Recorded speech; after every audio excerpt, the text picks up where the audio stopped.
নমস্কার বন্ধুরা। তো দেখুন, বিজেপির কিন্তু চতুর্থ প্রার্থী তালিকা কিন্তু বের করিয়ে দিয়েছে তারা, এবং এই প্রার্থী তালিকা কিন্তু বেশ ইন্টারেস্টিং রয়েছে। যেন মনে হচ্ছে এখানে ধুরন্ধর 3 চলছে পশ্চিমবঙ্গের ইলেকশনে। হ্যাঁ, 2026 সালে দেখে কিন্তু তেমনই মনে হচ্ছে। তার কারণ এক একটা প্রার্থীর বিপরীতে কিন্তু যে প্রার্থীকে দাঁড় করানো হয়েছে সেগুলি কিন্তু বেশ ইন্টারেস্টিং। যেন মনে হচ্ছে কোনো সিনেমার শুটিং হচ্ছে এবং তারই কিন্তু কাস্টিং চলছে। দেখে এমনই মনে হবে যে কারোর।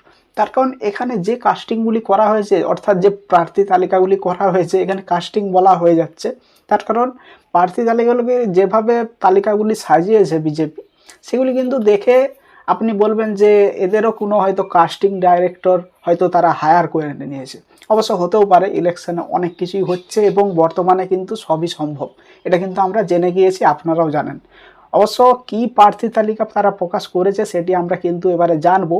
তার আগে টিএমসি কিন্তু নানা রকমভাবে তাদের প্রার্থীর তালিকা তো দিচ্ছেই, সেটা আমরা জানি। কিন্তু বিজেপি যে চতুর্থ তালিকা প্রকাশ করেছে সেগুলিতে বিশেষ করে কলকাতার রয়েছে, উত্তরবঙ্গের রয়েছে, অর্থাৎ তারা কিন্তু চেষ্টা করেছে পুরো বঙ্গ অর্থাৎ পশ্চিমবঙ্গ, উত্তর দক্ষিণ মধ্য সমস্ত বঙ্গ জুড়ে কিন্তু তারা ছোঁয়ার চেষ্টা করেছে। প্রত্যেকটা জায়গায় তারা চেষ্টা করেছে নিজেদের প্রার্থী দিতে। এবার দেখার এটি, এত সুন্দর প্রার্থীগুলি তো তারা সাজাচ্ছে, কিন্তু কাজ কি হবে? 2026-এ বিজেপি কি নবান্নের গদিতে বসবে, নাকি তাদের প্রার্থী তালিকা সাজিয়েও কোনো কাজ হবে না? সেটা অবশ্য আপনারাও মতামত অবশ্য দিয়ে দেবেন। মতামতগুলি আমি অবশ্য আপনাদের কাছ থেকে শুনি, পড়ি, এবং আপনাদের মতামতগুলি যেগুলি আমাকে ভালো লাগে সেগুলিকে কিন্তু আমি রিপ্লাইও করি। তো অবশ্যই আপনার মতামত অবশ্য দিবেন, এবং আমরা এবারে কিন্তু দেখব এবার আমরা যে কোন কোন প্রার্থী কোথায় কোথায় রয়েছে। আর হ্যাঁ, এই প্রার্থী তালিকায় কিন্তু কিছু কিছু প্রার্থীর স্থান কিন্তু বদলও হয়েছে। তো বিজেপির এই চতুর্থ প্রার্থী লিস্টের কিন্তু সর্বপ্রথমেই রয়েছে কেন্দ্রীয় মন্ত্রী শান্তনু ঠাকুরের কিন্তু স্ত্রী, অর্থাৎ সোমা ঠাকুর।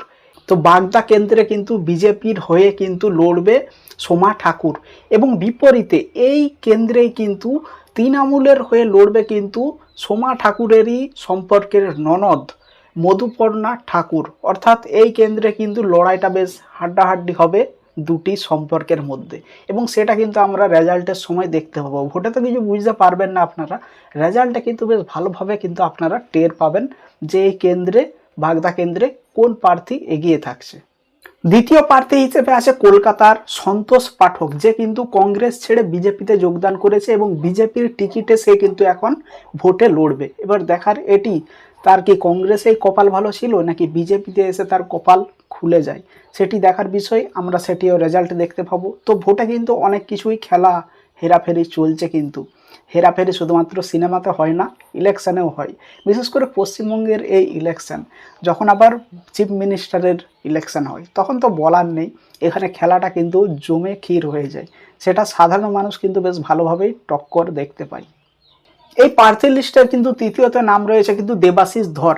এ কিন্তু সোনারপুর উত্তর থেকে কিন্তু বিজেপির টিকিট নিয়ে কিন্তু লড়তে নামছে। তো দেখার এটি, এই টিকিটের কতটা দাম এবং মানুষ এই টিকিটকে কতটা ভ্যালু দেয় সেটা আমরা রেজাল্টে দেখতে পাবো। তো রেজাল্টে আমরা সমস্ত কিছুই দেখতে পাবো, এবং এখন দেখার বিষয় এটি যে এই চতুর্থ তালিকায় আরও কারা কারা রয়েছে, চলুন একে একে আমরা জেনে নিই।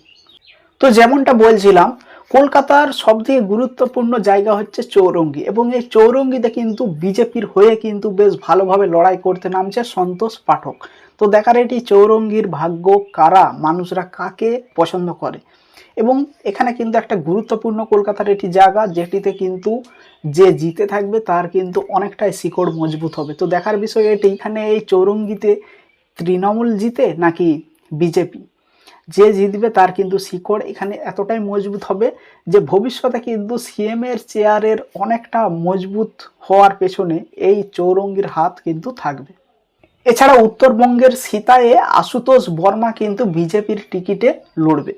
তো উত্তরবঙ্গ, দক্ষিণবঙ্গ, কোনো বঙ্গকে কিন্তু বিজেপি এই চতুর্থ প্রার্থী লিস্টের তালিকা থেকে কিন্তু বাদ দেয়নি। অর্থাৎ তারা কিন্তু সম্পূর্ণ পশ্চিমবঙ্গকে কিন্তু ছুঁয়ে রাখার চেষ্টা করেছে এই চতুর্থ প্রার্থী তালিকার লিস্টে।